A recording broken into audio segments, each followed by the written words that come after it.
My name is Harrison Wheeler, and this is Technically Speaking.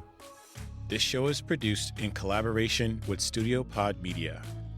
For information on our episodes, articles, and professional community, head to technicallyspeakinghw.com today.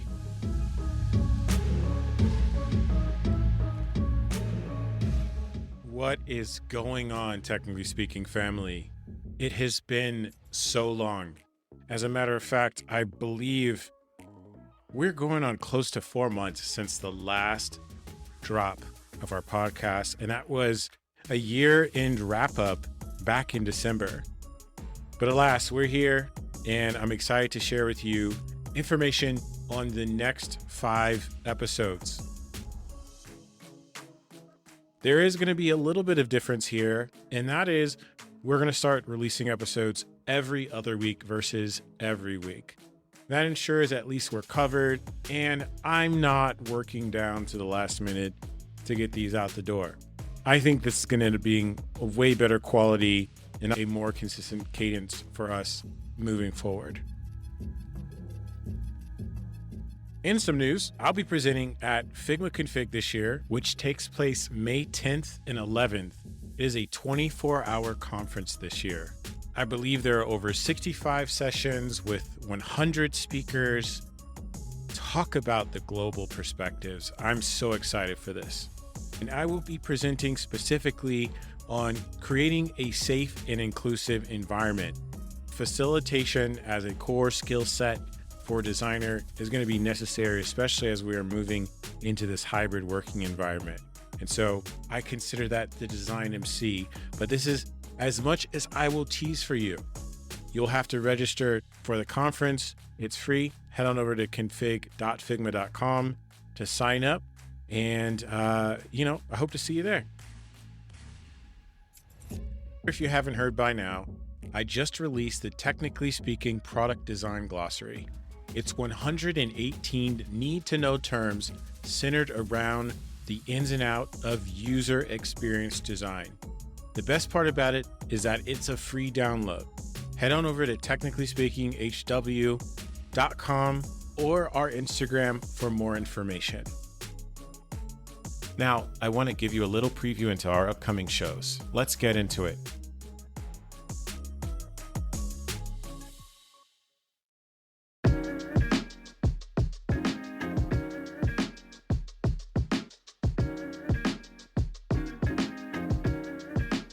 Jasmine Orange works as a UX lead at Ernst & Young.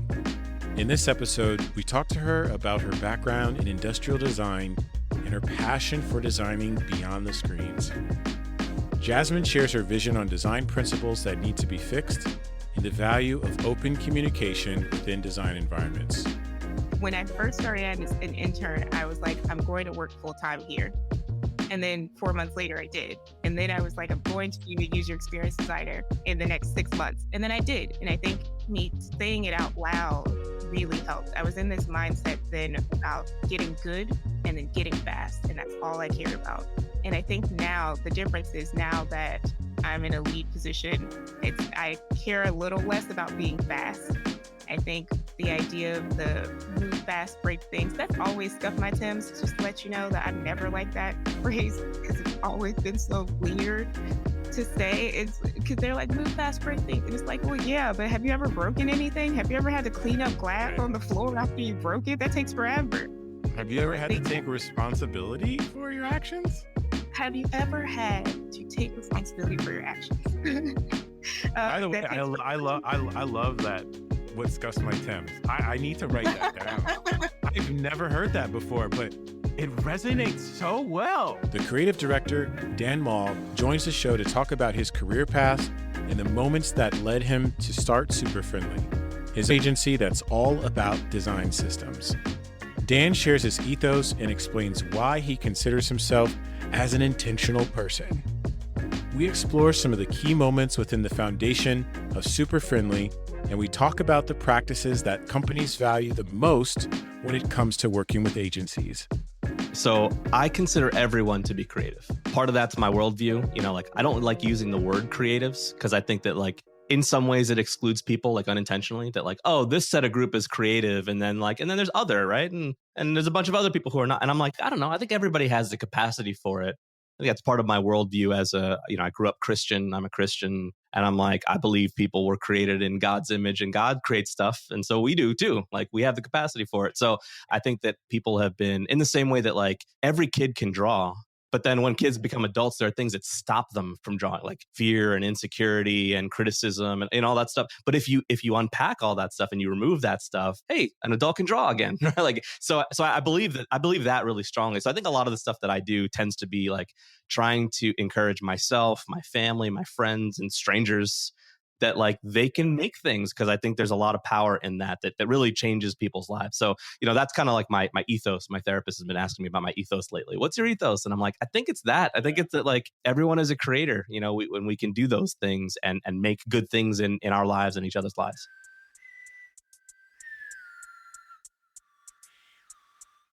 Catt Small is a staff designer, cat lover, karaoke singer, writer, and gamer.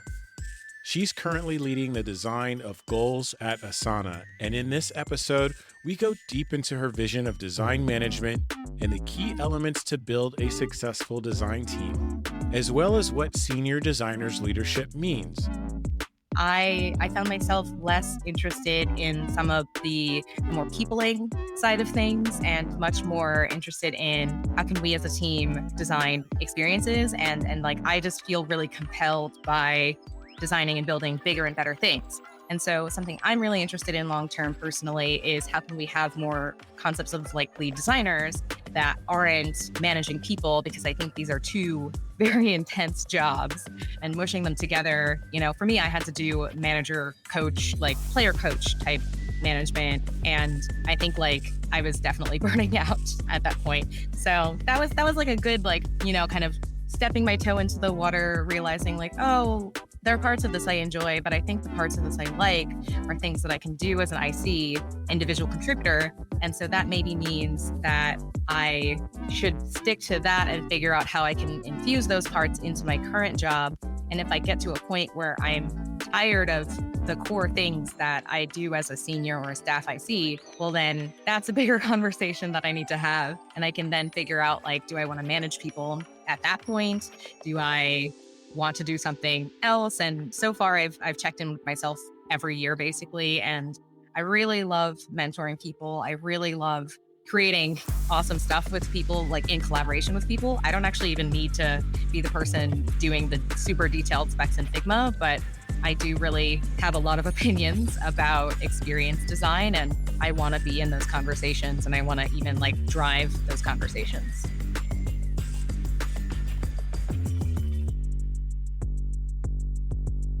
Timothy Bardlavens is a product design leader that works to combat misinformation and harmful content inside Meta apps. In this episode, Timothy has some interesting advice and views around what he calls chaotic good leadership, transparency, and accountability. I think the big thing is, and it's something that I get from my best of best friends, Antoinette Carroll's, like, she says all the time, like, systems are designed, right? Like, they're designed to do the thing they meant to do, and they can be redesigned. And so when you look at a lot of these things, policies, approaches, processes, whatever, at one point they were designed to do exactly what they're supposed to do. And so, like, a lot of times we do is we try to augment and change a process to say, hey, how do we tack on this thing to make it better, more efficient, more effective, whatever. And my approach is, again, chaotic good. Do we even need this process? Can we just set the thing on fire and do something else? Like, I'm really big on, like, we don't need it. Let's get rid of it and do something better. Like, why are we holding on to things for what? Legacy? We learn from it, and let's pull those learnings, do the next thing. And so a lot of that comes from the, if you look at stuff from, it was designed to do this thing. Is it still doing that thing? And if not, then do we need it? Then you sort of start to approach different scenarios very differently. Right. My Clubhouse friend, Chris Thoms, joins the show to unravel the events that led him into the creative business after dedicating his life to soccer coaching. We touch upon the value of transferable skills and creating safe spaces to reframe the conversations inside a work environment.